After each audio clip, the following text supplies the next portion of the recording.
Welcome back. We're here to discuss Monday night's Premier League match between Tottenham Hotspur and Aston Villa. Barnes will start with Villa without a manager. Sherwood sacked after that 2-1 defeat to Swansea. Yeah, huge news for Aston Villa, wasn't it? Just the sense in the air in that Swansea game that was do or die for Sherwood. And even though he comes out in his post-match interviews every single time fighting, he knew deep down, you could tell that was a must-win game. It just felt like if he didn't win that one, he was going to go, because it's been such a poor run for Aston Villa, such a poor start to the season. The way it actually happened as well, extra gutting for Sherwood. He looked on the verge of tears, to be fair to him, on the sidelines, just the way he obviously cared so much about it, but just couldn't get it done against his former club. He would have been against Tottenham this week, where he had a good record. He had one of the best win percentage any Tottenham manager's ever had in the Premier League, but never seemed to replicate that form in front of for Aston Villa. And as I mentioned, the late goal to condemn him to the sack is even harder to take. It's now 6 Premier League defeats in a row for Villa, though, so there can't really be any arguments about against him going 1 point from 27 available since the opening day of the season win against Bournemouth. So the signs have been there, the form's been poor for Aston Villa. It's quite sad to see him go, because he's quite good entertainment in the Premier League, but you know, he can't really have too many complaints, because 4 points from the opening 10 games is just a terrible return. And you could understand why the club hierarchy thought if they didn't change something sooner rather than later, then relegation was inevitability. Yeah, when we're recording this, there's no new manager in as it stands at the moment. They play Southampton in the League Cup later tonight, which is their first game. You know, you'd imagine that Southampton would be much more up for that than Villa. If they haven't got a new boss in, you would have thought maybe the League Cups would just be a distraction, you know, away from the relegation battle, because they did drop to the bottom of the table there because, you know, Sunderland beat Newcastle down there at the bottom. And look at the people who have been linked with the job. Remy Gard's the odds-on favourite at the moment. Former Lyon manager, that's the only managerial job he's ever had. So be a bit of a risk, you know. Obviously they must be impressed with what if the rumours are that strong and he's that much of a favourite, they must be obviously interested in him, and they must be impressed with what he did at Lyon. But that's the only job he's had. The second favourite at the moment is Christophe Galtier, another French manager currently in charge of Saint-Etienne. So that's where they're looking at the moment. I mean, personally, I think it would make more sense to go for someone who knows the Premier League better. You know, Nigel Pearson's available at the moment, so is Brendan Rodgers. I think of those two, Pearson would be more realistic, because, you know, I certainly think that Villa, if you really think you can crack it in the Premier League, I think Villa is a very attractive proposition. They're a big club, you know, huge fan base there in Birmingham. I think if you can turn them around, you could build like a good legacy there at Villa, because it's an excellent club. They're a big club down there, and I think, I'm not sure if Rodgers would drop to that level. You know, he was Liverpool manager, one of the biggest clubs, you know, in the world, let alone the country. So I think I'd be very surprised if they were able to get someone like Rodgers. But I think Pearson is much more realistic, and after what he did with Leicester last season, I know, you know, he did fall out with the owners there, and it was a surprise to see him go from Leicester. So I think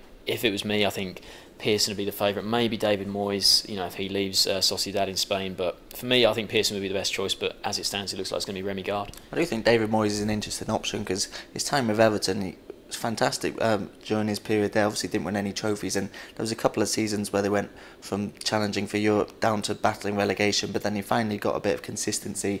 And out of all of the options, he probably seems like the most likely, who's going to stay there for a while, make a bit of a long-term job of it. Pearson, you might say, be able to do that. He was at Leicester for a few years before getting sacked, but you know, he's always been battling relegation. Aston Villa, they want to look higher aspirations for that in the long term, which is why Moyes might be a better option for me. But looking at whoever comes in, he's got a tough time of things. Obviously, he's not going to be in charge in time for Southampton in the League Cup. But if they do appoint someone before this game, then they've got Tottenham obviously away, then Man City at home, Everton away, Southampton away, and Arsenal at home. That's in 5 of their first 6 matches. So that's a really tough run of fixtures to start things off. And it's not going to be easy to get them out of the relegation zone with that run of fixtures. And there's so many things that need to get sorted out.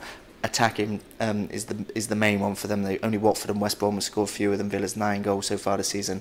Obviously lost Benteke in the summer, which is a big blow for them. Delph in midfield as well. So it's going to be hard to improve that, particularly with the run of fixtures, but they simply need to do it.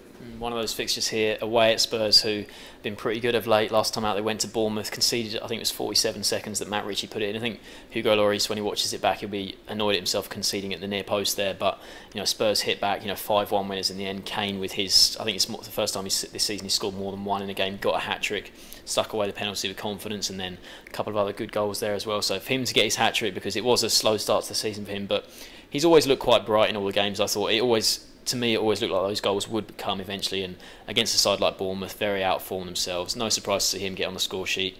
Dembele stuck one away, Lamela with the other. Lamela's been improving this season. Eriksen was good again, very creative, hit the post with a fantastic effort from long range. So, that did end a 4-game winless streak in all competitions. They've drawn quite a few games, and I think they'll go into this game, they'll be a little bit fresher than Villa because they haven't had a League Cup game in midweek. So I think, at the moment, signs for Spurs, they do look good. They're up to 6th in the table with their good run they've been on, and that win last week real sort of set the platform now for, I think, maybe a good run going towards the top 4.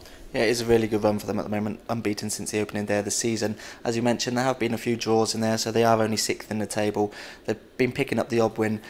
That will be the one thing that's concerning Pochettino, is turning those draws into victories, because if they can do that, they really will challenge for the top 4. I think pre-season conceptions of them was going to be perhaps challenging for 5th and 6th again. Top 4 might be once again a bit beyond them, but if they can start turning some of those draws into victories, then they're certainly within their grasp. They're only 2 points off the top 4 now, with West Ham United 2 points ahead of them, only 5 points off top of the table. And this run, I don't see it coming to an end this weekend for sure. They'll be looking to carry this on as long as possible, and they're such a tough team to beat at the moment. They just need to turn some of those into victories. Yes, there could be a new man in charge at Villa by the time this game comes around, but as it stands, there's not at the moment. And whoever's there, Villa, they haven't had a good run against Spurs recently. They've only won one of their last 13 against Spurs. I think that was the last time they met in April, but it's a big ask for them to win this one. What's your score prediction? Yeah, assuming that Villa won't have a man in charge in time, I can see Tottenham winning quite comfortably here. It might change if Villa do get someone in, because there's always a bit of a buzz around the club when a new man comes in. But for me, assuming that there's no new man in charge of Villa,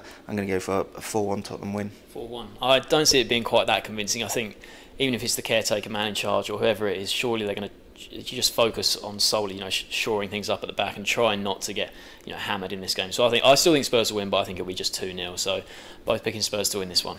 Thanks for joining us.